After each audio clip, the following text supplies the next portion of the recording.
Hey guys and girls, how's everybody on an incredible Sunday afternoon? How incredible? How about getting to 80 degrees here in southern Oklahoma? 80 degrees here in southern Oklahoma. I won't really show you. Well, I guess I can. I have on shorts. That's right, shorts. Hope you had your sunglasses on when you looked at those white legs. Shorts. I have on shorts out here. Made it up to 80 degrees today. It's forecast to be 91 degrees here in southern Oklahoma tomorrow. 91 degrees. Walked down here to the dock. I waited this evening until almost sunset on purpose just because it's so beautiful. I grabbed me a red man spinnerbait right there. Got me a red man spinnerbait. And I'm going to make a few throws out here. Now, I have not been catching any fish. I have not been catching any fish out here in the evening.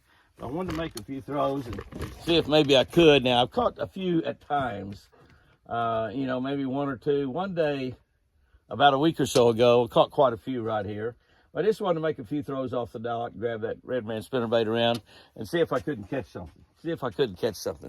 While I visited with you this Sunday afternoon, I want to get this beautiful evening and maybe get a little bit of sunset over there.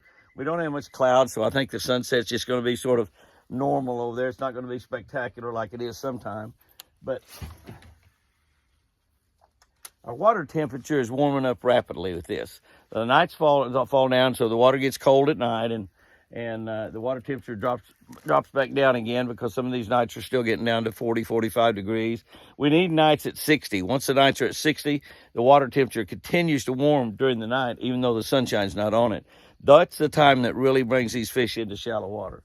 I visited at the donut shop this morning with several people up there while I was buying Chris and our donuts.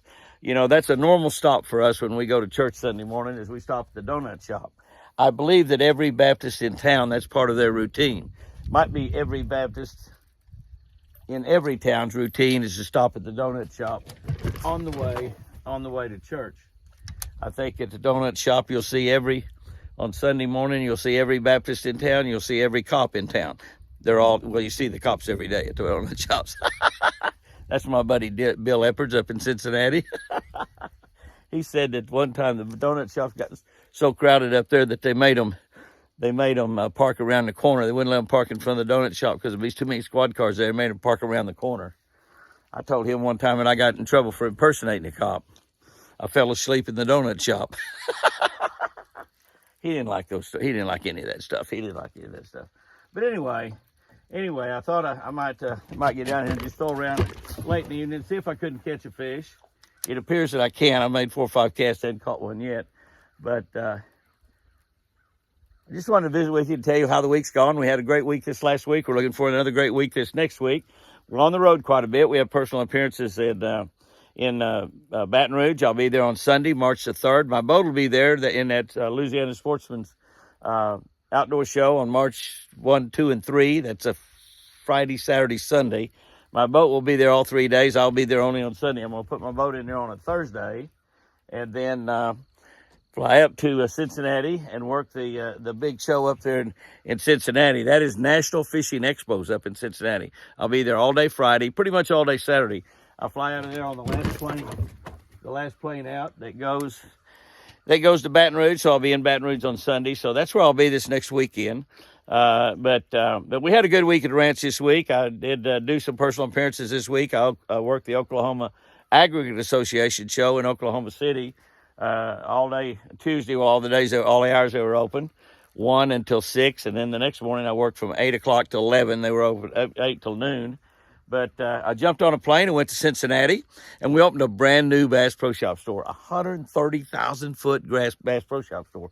It was absolutely fantastic, We had 6,000 or 7,000 people there, and it was just a wonderful evening. I visited with a lot of people. They gave away, I think, 100 gift cards, and a couple of them were $500. It was all the way from $5 up to $100. I just happened to be visiting with a lady when they started passing the gift cards out. A lady and her family and several people there before the store opened. And when she opened her little gift card envelope, it was $500. It was one of the $500 cards. So I brought her some good luck. And she probably brought me good luck is really what happened. But anyway, she had a $500 gift card, and she was excited about that too, I guarantee you. Her husband was standing there, and I think it was her husband, I think he was more excited than her. So he might get to spend a little bit of that gift card himself. I don't really know. But anyway, we had a great opening there that night. For those of you that, there was a lot of people there. Not all the people got to come up and visit. We visited with a lot of you, but not a lot of you. A lot of you did not get to, just because there were just so many people there. If you'll come out to that National Fishing Expo, that is at the Sharonville Convention Center next Friday and Saturday. That'll be March 1st and 2nd. And I'll be there from 10 o'clock until 7 o'clock on Friday. Pretty much all the hours it's open. Might not get there quite at 10, might be 10:30, 11, I don't know. I'm going to be tired from flying in from Baton Rouge, so I might sleep late. I don't know. I'll be there Saturday from 10 o'clock until probably about 4. I'll probably be from 10 o'clock until 4 on Saturday, which is most of the hours. The show is 10 o'clock until 6 o'clock on Saturday. So be sure to come up there and see us. If you're at those shows, I'll be back down in Baton Rouge at the Louisiana Sportsman Show, presented by Shell. Shell Rotella. Shell is our presenting sponsor down there, so I'm looking forward to that. Be a lot of the Shell people coming around that show, so you'll be able to talk to some of the Shell folks and ask them about some of the questions you might have about Shell Rotella or Pennzoil or Quaker State. That's all of those are Shell brands. Jiffy Lube gets your oil change. That's a Shell brand as well. So you'll be able to do all that. And I'll be there on Sunday. That'll be Sunday, March the 3rd. One of the things I wanted to visit with you about on this little chat this evening is loyalty. You know, it seems to me like that we have a lot of moral values in this country that are sort of disappearing. And people don't seem to be quite as honest. They don't seem to be quite as truthful. Obviously, over 50% or right about 50%, give or take a percentage or two, of marriages end up in divorce. And so the marriage vows that I read, I guess they're pretty much the same now, but it said until death do us part. And until death do us part. And obviously there's a lot of marriages that end in divorce way before death does them part. And so marriages are not nearly as loyal as they used to be.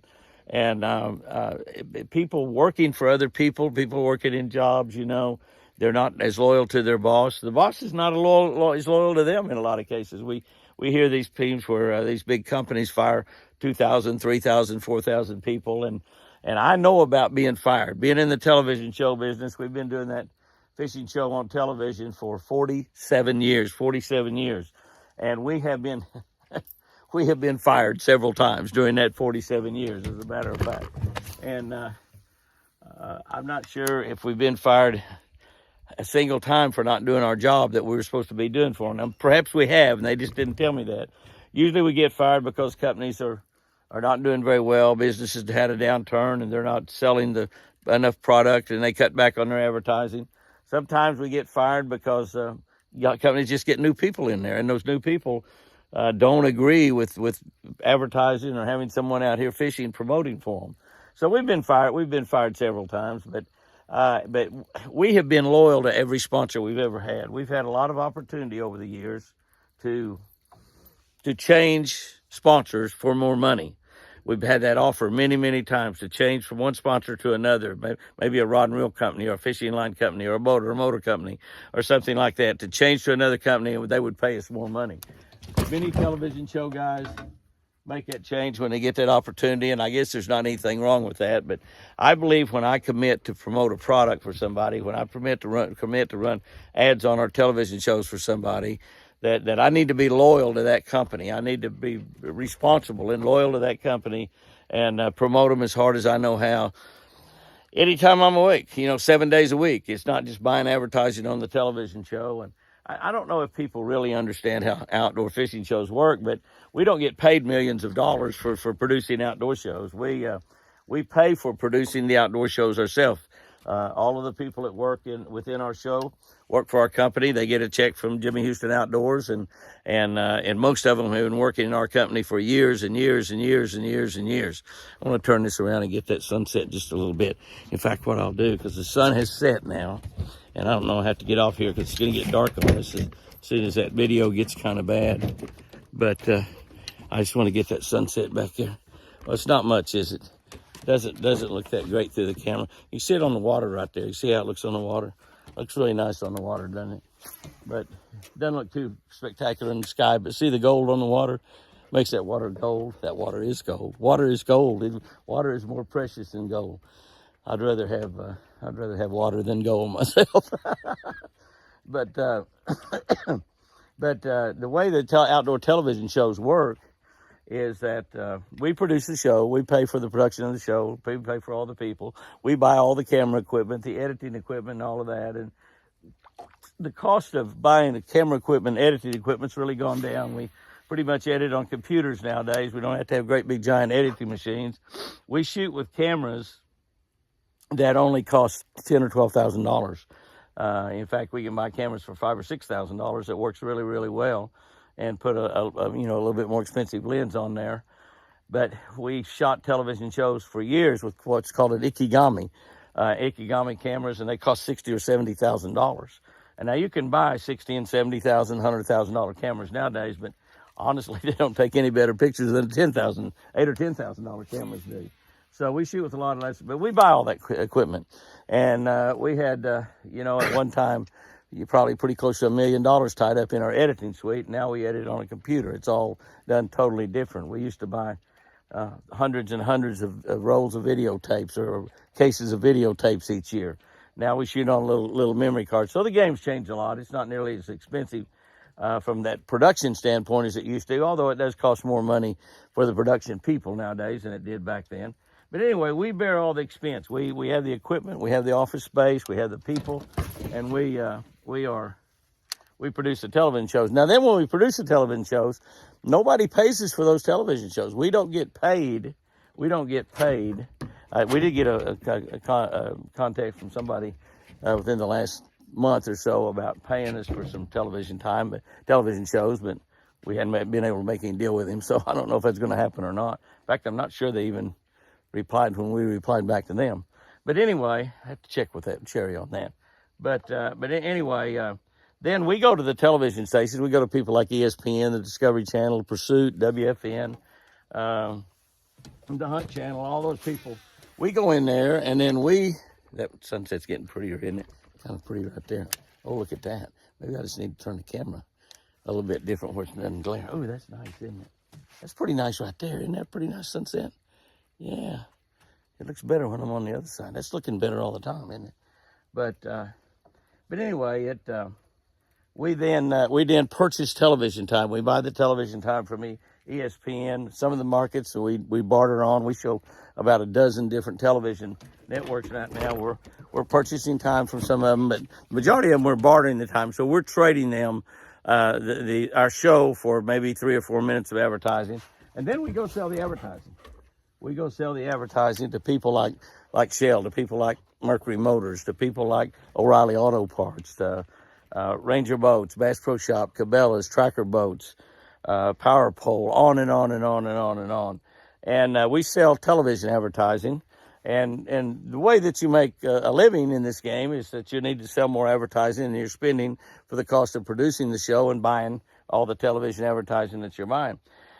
And it's a very, very difficult business. It's a very difficult business. We've been blessed in this business and been able to make a living in this business for all of those 47 years. And of course, during that time, to supplement what we did in the television show business and to make up for the lean years, doing about 130 personal appearances a year.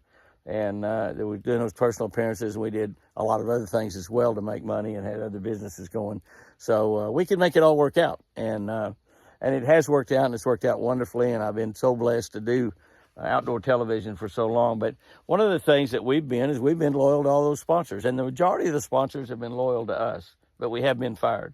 But when I look back and I think of great companies like Mercury as an example, fish are not going to bite. I thought I'd catch a fish right in the middle of all this, but it doesn't look like I'm going to. But when I look back and I see people like Mercury, I've always run Mercury Motors. I bought my first Ranger boat in 1968. It was a 69 model. 68 was their first year. I didn't get a 68. I bought it in the fall of 69. And so I got a 69 model after I'd met Forrest Wood and Ina Wood at the Lake Eufaula BASS tournament in 1968. And fortunately, I led that tournament the first day is how I was probably got to meet Forrest and Nina Wood. I probably, if I hadn't been leading the tournament, I probably would have never got to meet them. But I got to meet Forrest and Nina Wood during at that tournament. But we've been with them forever. We was with Blakemore Roadrunner from the second year we started our television show all the way up until Joe sold the company. Joe Hall sold the company to someone else. And we was even a sponsor with that other company, other people he sold it to for probably 4 or 5 years, and before they fired us. But we've been with some of the people forever, some of the same people forever. We've been with Shell Rotella for quite a while now.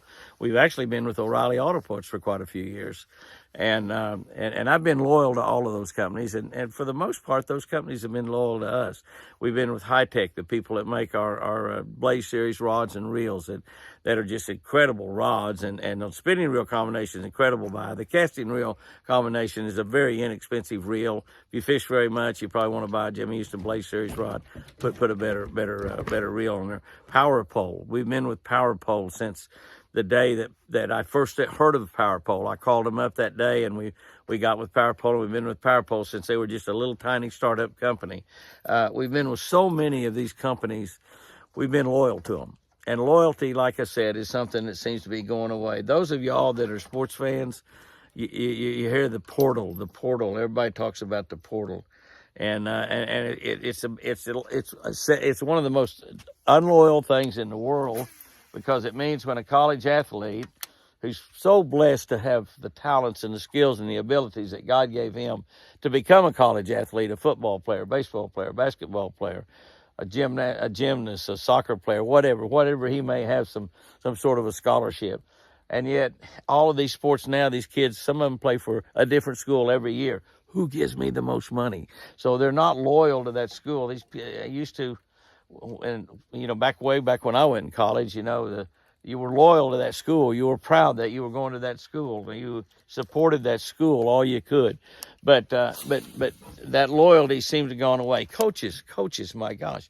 Coaches will sign a 5, 6, 7 year contract for $30 or $40 or $50 million. Coach a couple years, have real good teams, and then they'll go coach somewhere else. They'll break their deal. And I think that's what really started the portal thing, is because, if the coaches are going to leave after a couple of years and go somewhere else for more money, then why shouldn't the players be able to leave also? And of course they can now through the portal. As I said, marriages, about 50% of marriages end in divorce. And so obviously people aren't very loyal in that respect. They're not loyal to their, God, look at that golden water. Isn't that something? They're not loyal to their, I told you this fishing's really tough down here, didn't I? I made all this throwing. I've not even got one little pound fish or anything. But people are just not loyal anymore. Can I tell you, loyalty is one of the best attributes you can have. Loyalty is right up there with honesty and telling the truth, and all kinds of great attributes that you can have, is being loyal to whomever you need to be loyal with. We need to be loyal to our spouses. We need to be loyal to our boss. We need to be loyal to the people that we work for. We need to be loyal to our friends. If we tell our friends something, we need to mean it. It needs to be something really important. So loyalty is one of those things that's going away in this day and time. It's one of those moral values in America that's just disappearing. And there are many moral values that are disappearing. So I guess what I'm trying to say is, if you want to become a better person, if you want to be a better friend, a better father, mother, husband, wife, whatever, make loyalty a priority in your life. If you tell people that you're going to work for them as hard as you can. And something else that we got to be loyal to, we need to be loyal to our God. We need to be loyal to the God that creates that sunset for us every evening. How loyal is God to us? 100% and ironclad loyal. God to us. He produces those sunsets day after day after day. He brings the sunset up and that sun up in the other side of every single day. What would it be like if the God that created us was not loyal to us? It'd be total chaos. Be a little bit like what some of the politicians create. Total chaos, because they're not loyal to us. We need to be loyal people. We need to be loyal to the people we love. We need to be loyal to the people we work for. We need to be loyal to the God that we serve. Loyalty goes both ways. We all know that. Guys and girls, go out there and have you a great one. And remember, I sure do love you.